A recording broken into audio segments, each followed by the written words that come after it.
So we're looking here at Shane Van Gisbergen's car for next week. Well, at least part of it at Las Vegas. You may be wondering, this is the Phoenix recap. Why are we talking about Vegas already? Phoenix was a short race for Shane Van Gisbergen. He only ran 100 of the 312 laps. Yes, it was a disappointing result for the number 88 car. Got some notes here, as I always do. I go to the HBO Max. I watch the onboard, the in-car camera with the team radio, which, by the way, shout out to HBO Max. They have now synced up the audio to the actual footage, so it's not like a 10-second differential. So it's very good to see. So that made me happy. Anyway, Shane Van Gisbergen's day at Phoenix. Now, Phoenix is a track he's run at the Xfinity Series level. Ran 2 races last year. Finished 6th in the spring last year, actually. So really good result. But this was his first time here in the Cup Series car. We had a little bit of an oddball this weekend because we had multiple compounds of tire. We had a soft tire and we had a hard tire. The soft tire was red, hard tire was yellow. They had these weird names for it, but frankly, I forgot the names. And I'm just going to say soft and hard because it's easier on me. Anyways, you had those options. You had 2 sets of the soft tires. You had 6 sets of the hard tires. So you had to manage, or you had to strategize when you were going to use those soft tires. So as I said, this is the first normal oval of the year. We had Daytona and Atlanta.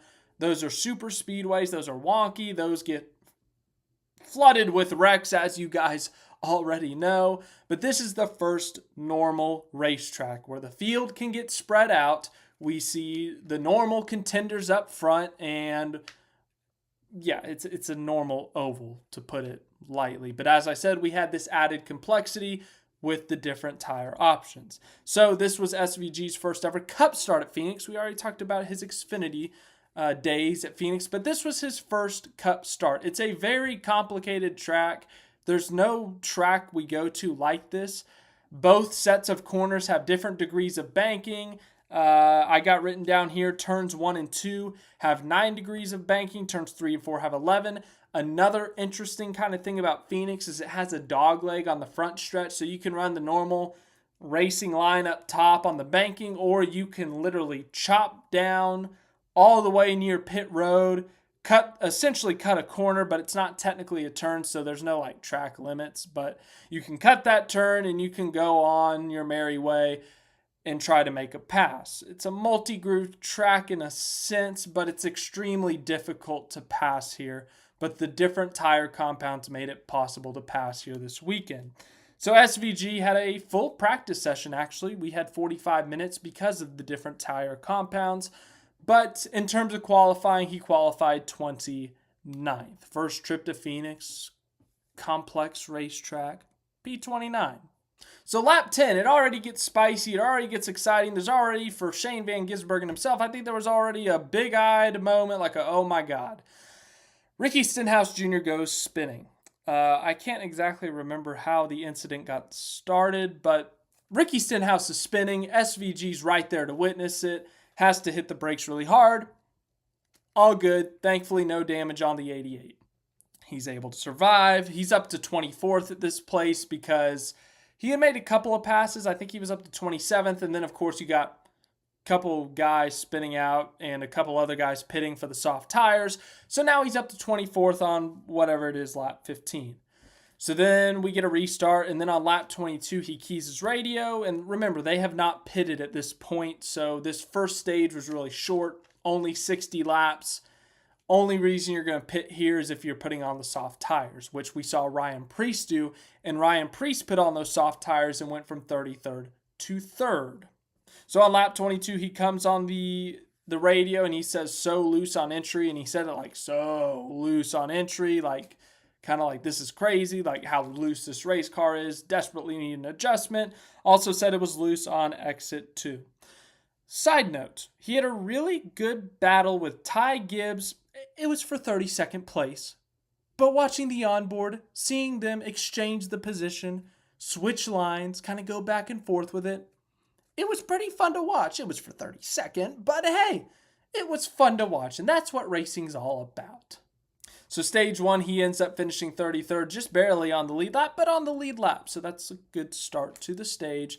Anyways, he gets on the radio and says, yeah, it's bad, it's loose, like we got to fix this. And of course they do. They go to pit road and they put the soft tires on to start stage 2, make the adjustments necessary, and, well, yeah, they got the soft tires. Let's see what they can do. I just told you, Ryan Preece went from 33rd to 3rd in one single stint. Later on in the race, we saw a lot of guys just slicing and dicing through the field. We saw Ty Dillon in 4th place in this race. If you're a casual NASCAR fan or you haven't been watching this long, I don't know what that would be in supercars terms. I really don't, so I apologize.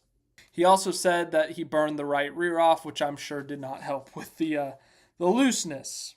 So they start stage 2 on the soft tires. The plan was to go about 50 to 60 laps on the soft tires. Stage 2 was 125 laps long, so you can split this stage in half, get your new tires. Most likely, if I had to guess, go back to the yellow tires, and then there you go. You're able to finish the stage. However, restarted 29th place.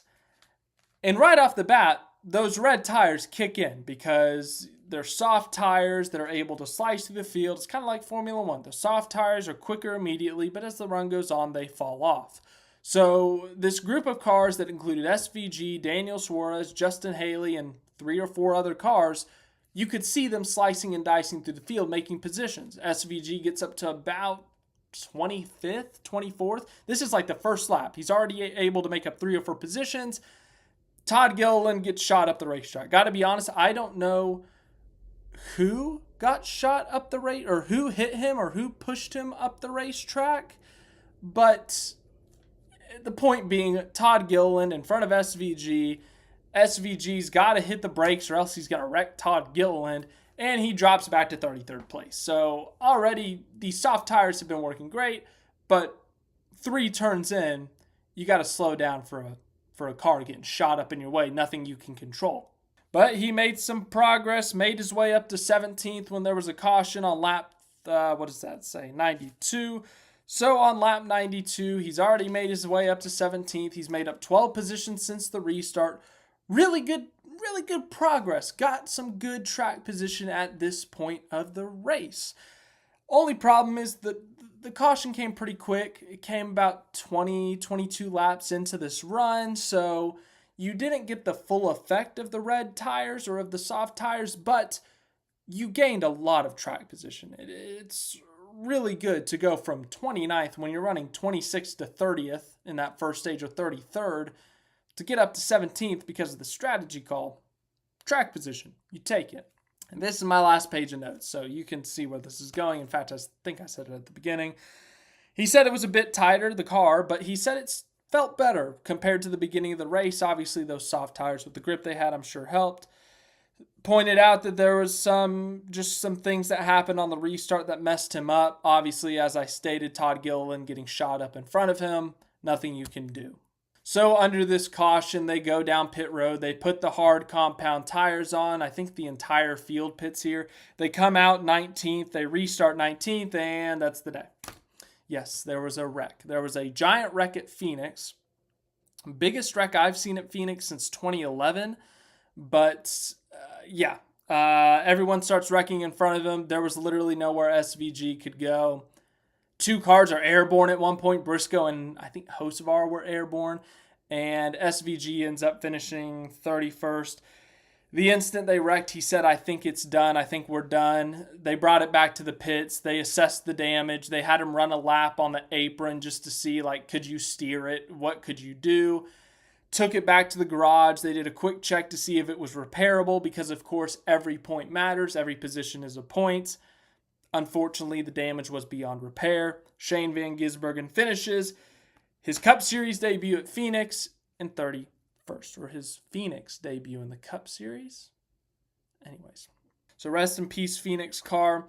An unfortunate result for Shane Van Gisbergen. We come over here to the point standings, I think. Nope, these are the truck standings. Back to the Cup Series standings.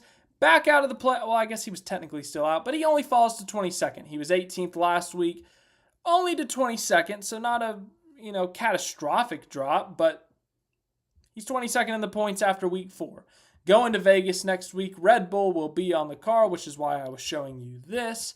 And yeah, that's the SVG recap this week. We obviously do this live during a live stream, and it's cut and all that. So thanks for watching this video. Hope you enjoyed it, and we'll see you for the next one. We got Vegas this week. Should be fun.